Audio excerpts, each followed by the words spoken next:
महारास में क्या हुआ था? हाँ, है नाच गाना।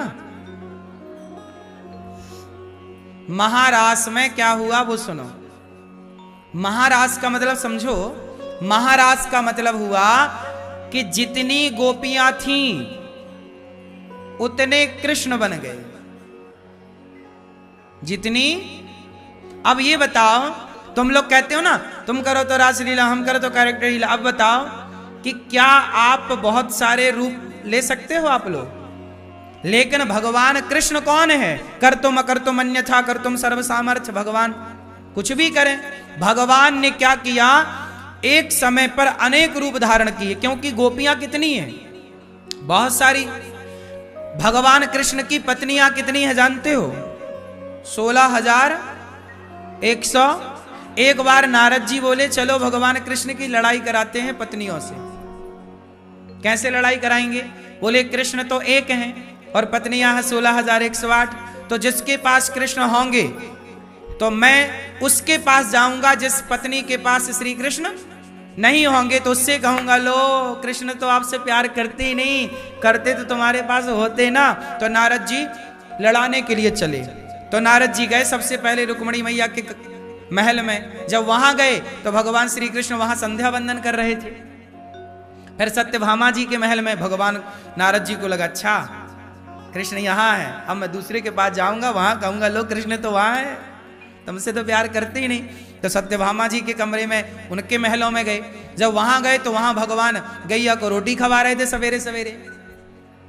अच्छा, नारद जी को लगा वहां भी थी यहाँ भी। अच्छा अच्छा, अंदर अंदर कोई कमरा होगा।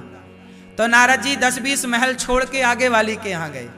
वहां गए तो वहां पर भगवान श्री कृष्ण सूर्य भगवान को अर्घ दे रहे थे। सूर्याय नमः, आदित्याय नमः, भौमाय नमः, सूर्य उपासना कर रहे थे। अरे नारद जी को बोले ये तो यहां भी है। फिर नारद जी और 25-30 महल छोड़ के, क्योंकि भगवान श्री कृष्ण की 16,108 पत्नियां थी ना, तो सबके लिए भगवान ने महल बना रखे थे, सबके अलग अलग। तो भगवान श्री कृष्ण, अब नारद जी ना और 200-300 महल पार करके गए। वहां जाके देखे तो भगवान वहां भी। भगवान मुस्कुराए। नारद जी बोले प्रभु आप कोई लीला कर रहे हैं, ये बताओ कि आप सबके पास हैं? हाँ। नारद जी समझ गए प्रभु ये कोई बड़ी बात नहीं, आप भगवान हैं, हमें क्षमा कर दीजिए, हम तो लड़ाने के लिए आए थे, थोड़ा आनंद लेंगे, लेकिन आप तो मौका ही ना दिए लड़ाने का। अब ये बात सिद्ध हो गई कि जितनी गोपियां हैं उतने कृष्ण हैं। ये भगवान के लिए कोई बड़ी बात? तो भगवान श्री कृष्ण की हर पत्नी के साथ श्री कृष्ण रहते हैं। और भगवान जिन गोपियों के संग महारास रचाए, उनकी जितनी वो सखियां थीं, सबको ऐसा लगा, यहां तक कि राम जी ने भी 2 बार 3 बार राम जी ने ये लीला की। श्री कृष्ण ने तो ये लीला बार बार की, पर श्री राम जी ने भी अपनी लीला में 3 बार ये लीला की। पहली बार लीला कब की जानते हैं? जब भगवान राम से मिलने के लिए अयोध्या के लोग चित्रकूट आए। जब राम जी से मिलने चित्रकूट आए, तो चित्रकूट जब राम जी से मिलने आए अयोध्या के लोग, तो अयोध्या के लोग, अब राम जी यदि कौशल्या माँ से मिलते हैं पहले, तो कैकेयी माँ को लगेगा कि देखो हमसे नहीं मिले। तुलसीदास जी तो लिख रहे हैं कि प्रथम राम भेंटी कैकेयी। लेकिन यहां पर एक ये भी संकेत समझिएगा कि भगवान राम जितने लोग अयोध्या से आए थे, चाहे बच्चे हों, चाहे बूढ़े हों, चाहे कोई हो, राम एक ही टाइम पर सबसे जाकर मिले। सबको ऐसे ही लगा कि राम सबसे पहले हमसे मिले हैं, सबको राम जी मिले। ये कौन कर सकता है? केवल भगवान कर सकते हैं, सबसे मिले। अच्छा दूसरा समझो, जब राम जी ने युद्ध किया खरदूषण के साथ, तो खरदूषण की सेना में सबको राम ही राम दिखे। आपस में जब वो लड़ रहे थे तो लड़ने वाला भी राम, सामने भी राम, उन्हें लगा कि ये राम, आपस में ही लड़के वो मर गए। तो वहां राम ने ऐसी लीला रची कि सबको राम ही राम दिखे। फिर तीसरी बार जब राम जी वनवास पूरा करके अयोध्या गए, 14 वर्षों के बाद, तो वहां पर भी राम जी, पूरे अयोध्या के लोग मिलने आए तो सबके लिए राम जी ने इतने रूप बना लिए कि जितने लोग थे राम सबसे मिले। कौशल्या जी से भी उसी समय, कैकेयी मां से भी उसी समय, सबसे उसी समय मिल रहे हो। सबको ऐसा लगा कि राम पहले हमसे मिले, ये मर्म कोई ना जान सका। ये कौन कर सकता है?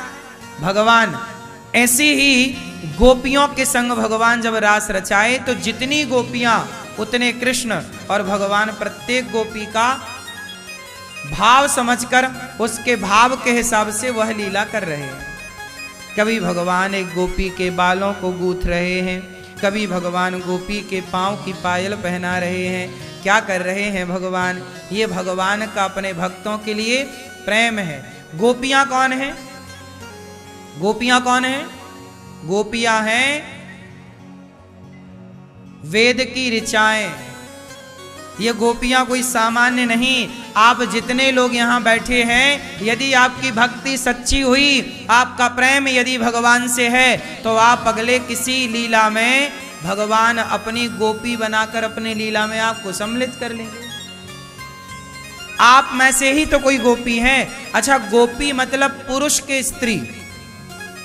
बताओ, गोपी मतलब पुरुष के स्त्री। बोलो, गोपी मतलब पुरुष या स्त्री? आप गोपी को पुल्लिंग में देखेंगे या स्त्रीलिंग में? वैसे तो दिखने में गोपी स्त्रीलिंग ही दिख रहा है, पर भावग्राही जनार्दन, यदि हम उस रास की गोपी को जाने तो वो स्त्री नहीं है। वृंदावन में जो गोपियों के संग रास हुआ वो किसी स्त्रियों के संग रास नहीं हुआ। कौन है वो? गोपी मतलब गौ मतलब इंद्रियां, पी मतलब पीना। कहते हैं जिन्होंने अपनी वासनाओं को समाप्त कर दिया हो वह गोपियां हैं, जिनके भीतर कोई कामना ना हो, जो निष्काम हो गई हैं। अब निष्काम यदि आप हो गए तो आप गोपी, निष्काम